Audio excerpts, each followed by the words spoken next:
అద్భుతంగా ఉంది. ఎంత అద్భుతంగా ఉందంటే అమ్మా తెలుగింటి కోడల సెల్యూట్, మీకు ముందుగా సెల్యూట్. ఎందుకంటే ఈ బడ్జెట్ మధ్యతరగతికి పేదవాళ్ళకి సంబంధించిన బడ్జెట్.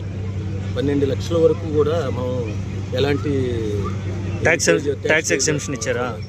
అలాగే అన్ని రంగాలలో కూడా బడ్జెట్ అద్భుతంగా ఉంది. వాస్తవంగా మధ్యతరగతికి సంబంధించిన బడ్జెట్ ఈ బడ్జెట్. ట్యాక్స్ ఎగ్జెంప్షన్ చేసి 12 లక్షలు, మిగిలిన వాటిలో మళ్ళీ రేట్లు పెంచే అవకాశం ఉంది కదా, చాలా విధంగా అన్ని రకాలుగా మనల్ని దోచుకునే పరిస్థితి కనపడింది కదా అనేది ఒక వాదన ఉంది. ఏం లేదండి, ఇప్పుడు మనం ఇది 8వ అనుకుంటాం మేడం బడ్జెట్ ప్రవేశపెట్టాం కదా.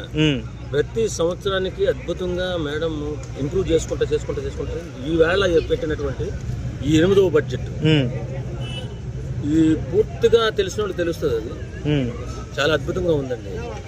కొంతమంది అంటున్నారు తెలుగు రాష్ట్రాలకి ఏమి అవ్వలేదు. అవును, ఓవరాల్ గా దేశాన్ని దృష్టిలో పెట్టుకుని బడ్జెట్ తయారు చేసిన తప్ప తెలుగు రాష్ట్రాన్ని ఒకదానికే దృష్టిలో పెట్టుకో. అంటే ఇతర రాష్ట్రాలకి కేటాయించినవి కూడా కేటాయించలేదు. అందులో కూటమి ఉంది, మనం ఎంపీలను ఇచ్చాము, 20 మంది ఎంపీలను ఇచ్చాము, వీళ్ళు కూడా ఏం మాట్లాడలేదు, ఏం అడగట్లేదు అని చెప్పి చాలా. సాక్షి టీవీ చూసారా మీరు? అసలుకి సాక్షి టీవీ ఒక సాక్షి టీవీకి ఒక ఛాలెంజ్ చేస్తున్నా.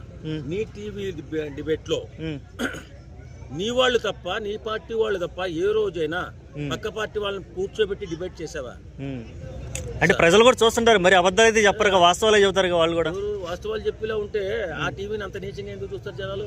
ఇప్పుడు నువ్వు టీడీపీ వాడిని, కాంగ్రెస్ వాడిని అందరినీ కూర్చోబెట్టి కదా నువ్వు డిబేట్ చేసేది.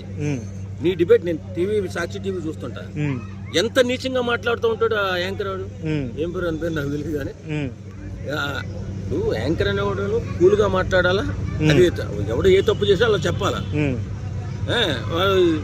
ప్రతి నిమిషం చంద్రబాబు నాయుడిని, పవన్ కళ్యాణ్ ఒక వాళ్ళ మీద రక్తపు మరకలేసి చూపిస్తూ ఉంటాడు, రాష్ట్రాన్ని సర్వనాశనం చేశారు. సాక్షి టీవీని దృష్టిలో పెట్టుకోకూడదు. ఓకే, మరి వైజాగ్ మెట్రో గురించి కానీ, లేదంటే ఇతర మన అమరావతి నిర్మాణానికి నిధుల గురించి కానీ ఏమి డిస్కషన్ రాలేదు, మరి ఏమంటారు? మనకి మొన్నే కదా బడ్జెట్ కొంచెం మనకి ఇచ్చారు కదా, ఆంధ్రప్రదేశ్ కి బాగానే ఇచ్చారు. 2 లక్షల సుమారు ఏదో ఇచ్చినట్టు ఇచ్చారు, 2 లక్షల సుమారు. ఇంకా ప్రతి దాంట్లోనే పంచుకుంటూ పోతే మన ఆంధ్రప్రదేశ్ ఒకటే కదా, మనకున్న జిల్లాలన్నీ సమానంగా చూసుకోవాలి. ఏదో కొన్ని రాష్ట్రాలకి ఇప్పుడు కొత్తగా ఎలక్షన్స్ జరుగుతున్నాయి, బీహార్ ఉన్నాయి, 2 రాష్ట్రాలు పూర్తిగా తెలియదు. ఆ 2 రాష్ట్రాలకి ఏదో కొద్దిగా చూపించారు తప్ప అంతా సమానంగా చేశారు. చాలా బాగా చేసింది మేడం, అద్భుతమైన బడ్జెట్ గా నేను చెప్పుకోవచ్చు. ఓకే, హల్వా మీకైతే హల్వా. ఓకే, సెల్యూట్ చేయాలండి ప్రతి ఒక్కరు.